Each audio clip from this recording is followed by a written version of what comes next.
Bom dia, boa tarde, boa noite para você que nos acompanha no canal Imparável. Estamos seguindo aqui uma linha de muitas entrevistas com pessoas de sucesso, pessoas que chegaram lá, pessoas inspiradoras para que você também siga o rumo deles e continue rumo aos seus objetivos. E hoje estou com a convidada Lídia Marangon. Lídia Marangon é defensora pública aqui no Distrito Federal, já foi aprovada em vários concursos públicos, é professora também do Gran Cursos Online, está conosco no novo projeto de carreiras voltadas à defensoria pública e hoje vai dar algumas dicas para você que está estudando, para você que tem um grande objetivo ali e já pensou em desistir. Professora Lídia, muito obrigado pela participação, pela presença, estamos muito felizes de contar com você aqui hoje. Eu que agradeço o convite, também estou muito feliz de estar aqui e poder passar um pouco da minha experiência. Professora Lídia, explica pra gente um pouquinho por que você escolheu a carreira jurídica. Eu escolhi a carreira jurídica, Gabriel, por uma vocação própria, não foi em razão de nenhuma motivação familiar. Na minha família, ninguém seguiu a carreira jurídica, todo mundo é da carreira da iniciativa privada.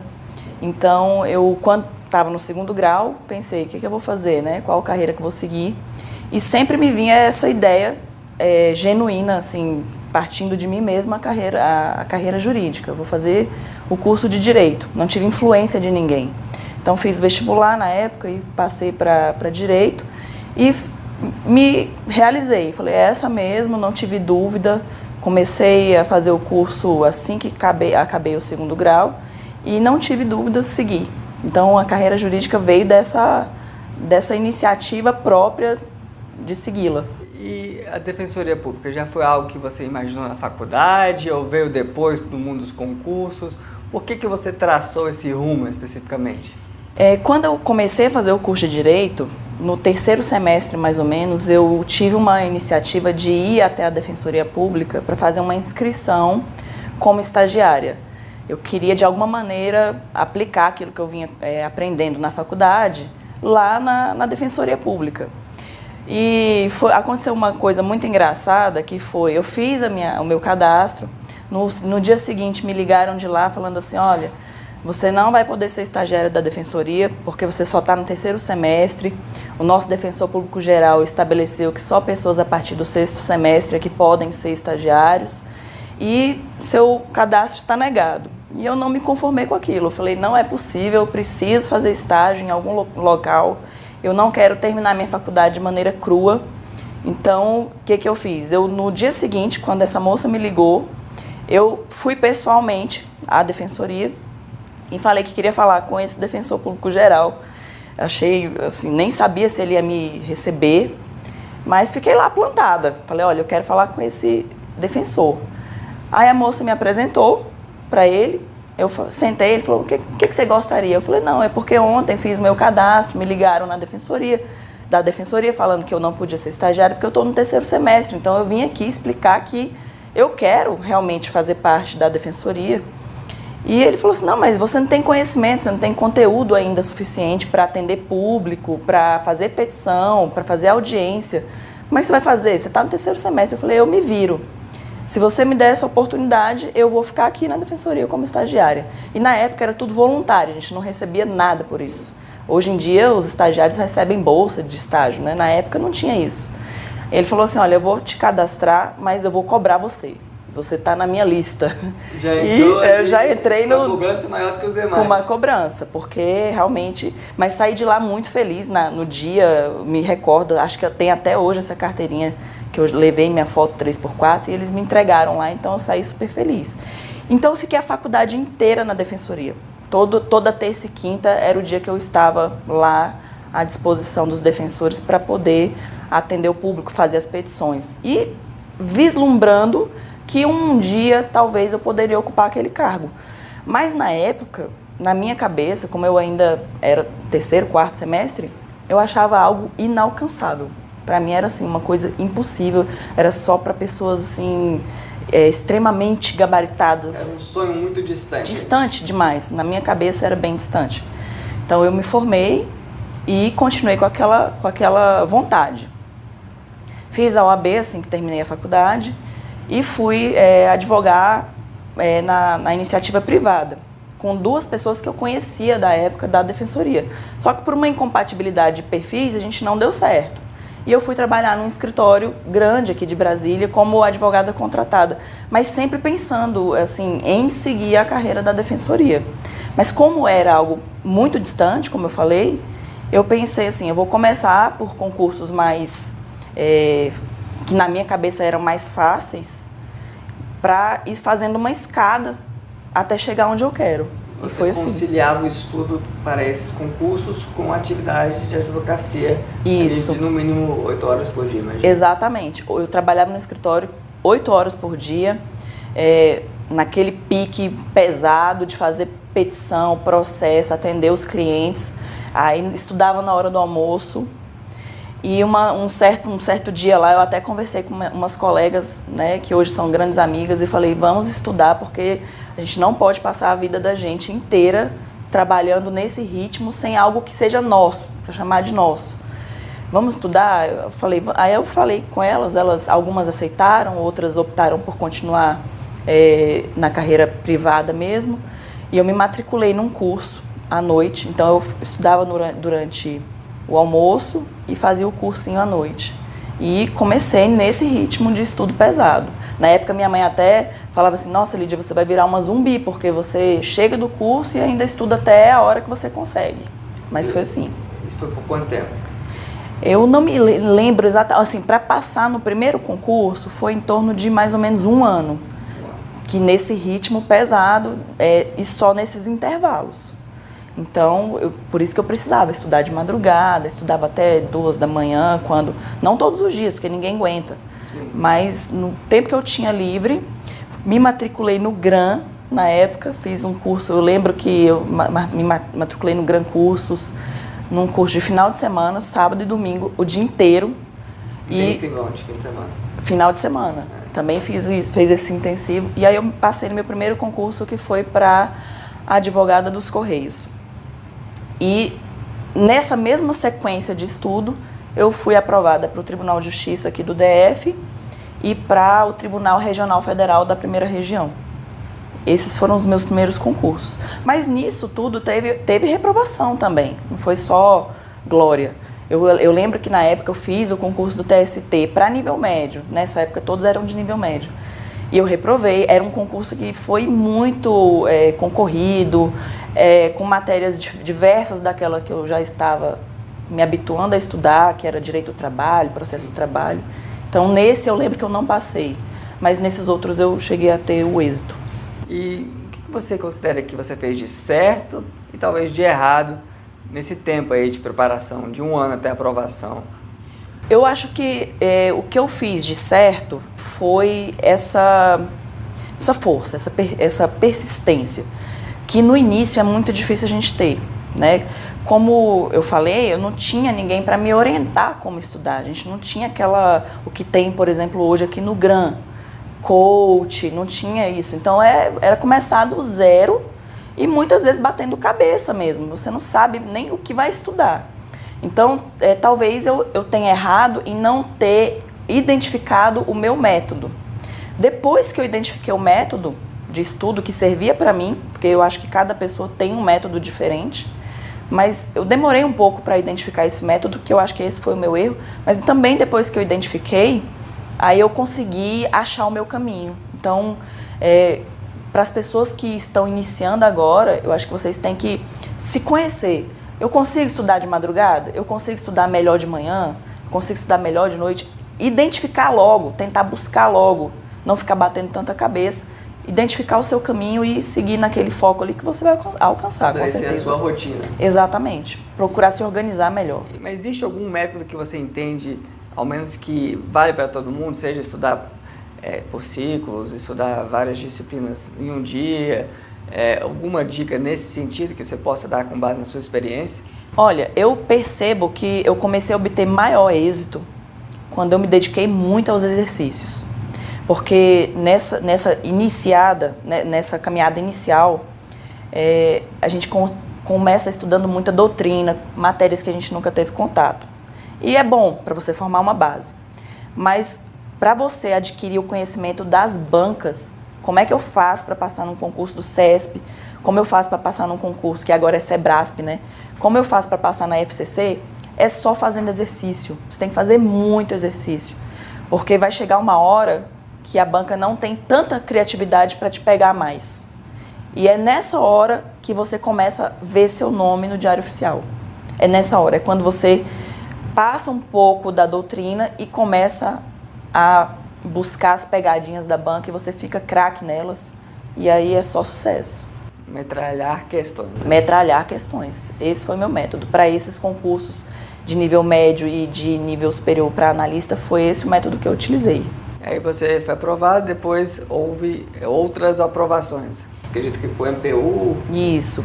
Aí quando eu fiz os concursos de nível médio, passei e fui nomeada, eu fui para o TJDF. Foi a minha opção. Entre essas nomeações que ocorreram, eu escolhi ir para o TJDF. Isso foi antes dos Correios, né? Os Correios você não chegou a assumir? Não cheguei a assumir porque foi tudo na mesma época. Tá. Aí foram... vai chegando uma enxurrada de nomeações, como eu estou falando. Quando você passa no primeiro, depois escolhe, né? Você começa a escolher. Aí na época foram nomeações simultâneas e eu fui para o TJDF. Dentre esses 3 que eu falei, escolhi esse. Lá eu tive uma grande oportunidade de, já sendo servidora, você tem uma carga horária de trabalho menor e tinha essa opção de estudar de manhã, fazer um curso à noite. E aí eu falei, agora eu já estou num cargo de nível médio, vou batalhar por um cargo de nível superior, porque eu já sou formado em Direito, não me aceito num cargo de nível médio. Não que o cargo era ruim, pelo contrário, é excelente, mas eu já tinha formação em Direito, então eu precisava de um cargo compatível com a graduação que eu tinha. E aí eu comecei com o mesmo método que eu já tinha aprendido a estudar. Agora com mais tempo. Com mais tempo, né? E também já com salário de servidora, que proporcionava fazer cursos e etc. Eu comecei a estudar para analista. Aí foi quando eu fui aprovada para oficial de justiça, do Tribunal de Justiça do DF, para o STJ também, TRT da 18ª região, que é o TRT de Goiânia, TRT de São Paulo e TRF da 1ª região. Todos esses eu cheguei a ser nomeada. E eu lembro que nessa época, quando começaram a surgir essas nomeações, você começa a ter um outro problema. E agora, para onde eu vou, o que eu vou fazer? E eu estava prestes a me casar e meu esposo já era analista do Ministério Público, do DF. Então, entre esses concursos, eu optei por também ir para lá, para o Ministério Público, em razão desse fator também, né? Já ia casar, o noivo já estava ali no Ministério Público, então foi essa a minha escolha na época. E a defensoria, como é que começou? O sonho continuava aceso, Continuava né? aceso. Não ia parar, queria ser defensora, algo já que você vislumbrou no período de faculdade.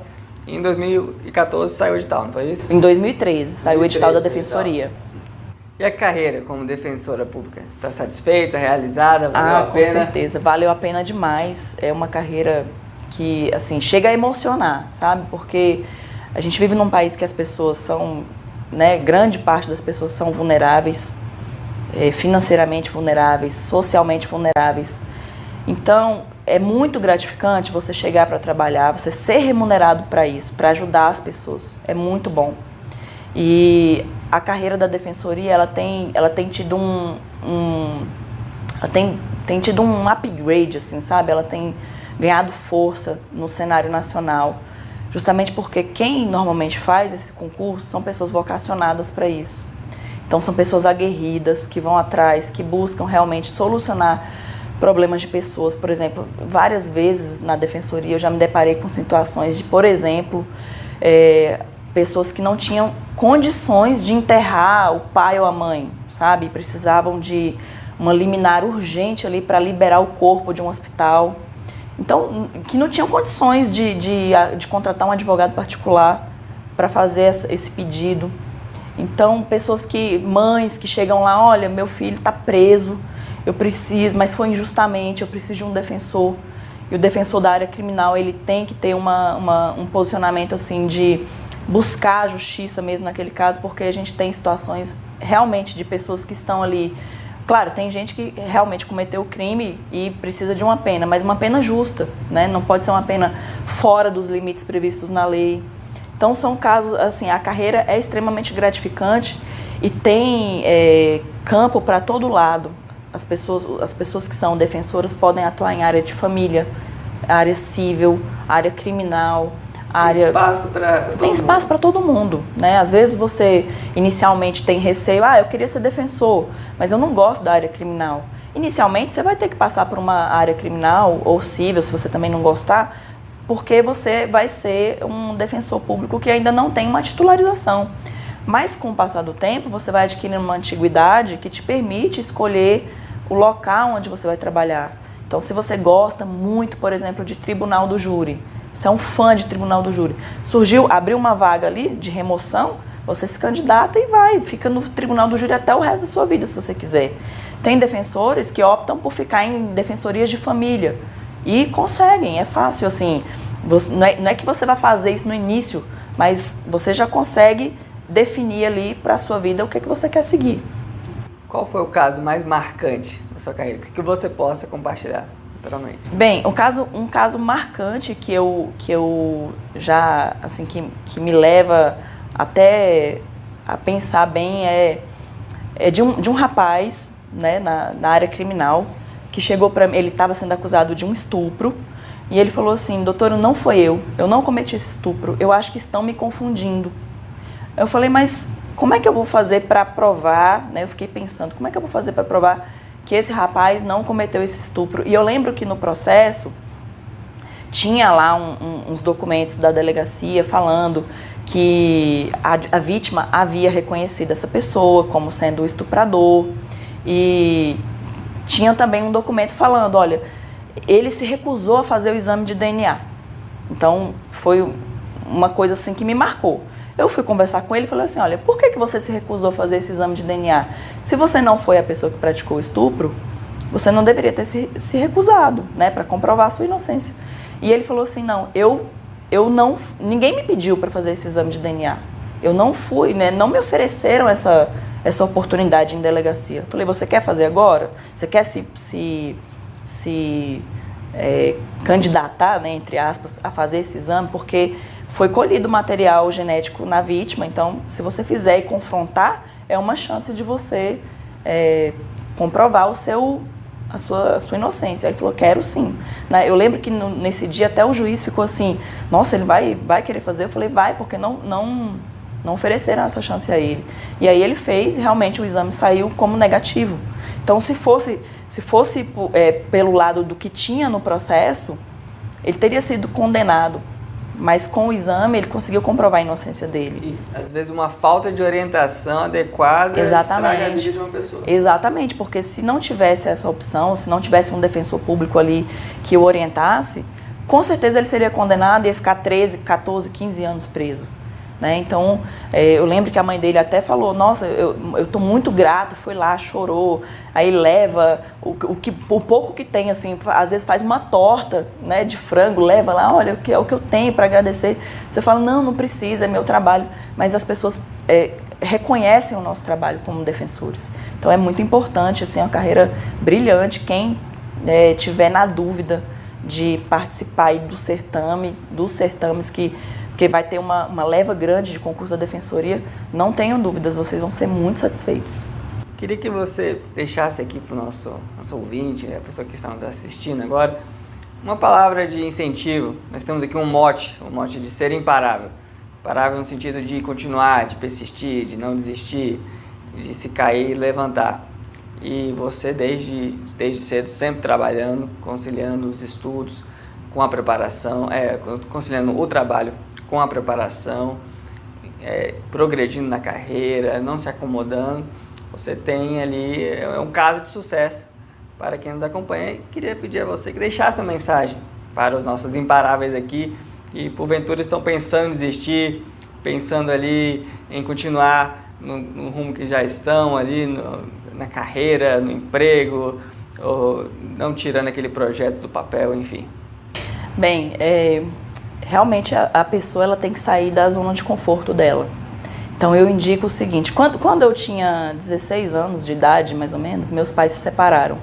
Foi nessa época, eu sofri um baque grande em razão dessa separação, não esperava que isso fosse acontecer, e eu tive que começar a trabalhar. Nessa época eu era professora de inglês, e eu sempre pensava, eu não vou ser professora de inglês pro resto da minha vida, eu quero uma carreira jurídica. Então, você que está pensando em desistir, não desista jamais, você vai conseguir, porque todo mundo na vida tem dificuldades, né? No meu caso, eu tive essa dificuldade na época financeira, emocional, da separação dos meus pais, tive que sair da minha escola, foi uma situação complicada, mas aquilo não me abalou a ponto de falar assim, nossa, agora eu sou uma derrotada, acabou com tudo, não tenho mais como vencer.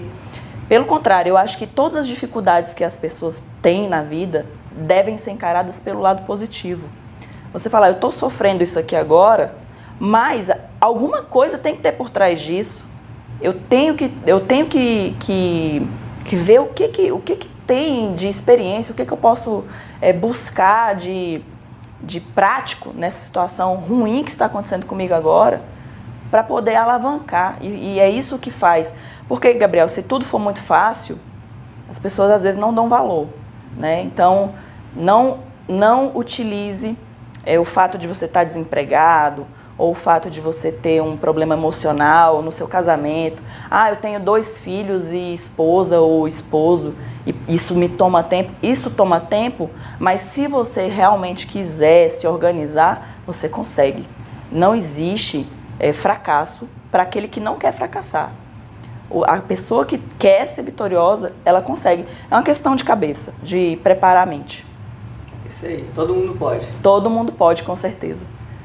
Obrigado pela atenção, obrigado pela confiança. Se você gostou deste vídeo, assine o nosso canal, ative as notificações para receber outras entrevistas, outros conteúdos, outras matérias aqui que vão ajudar você a seguir de maneira imparável rumo aos seus grandes sonhos.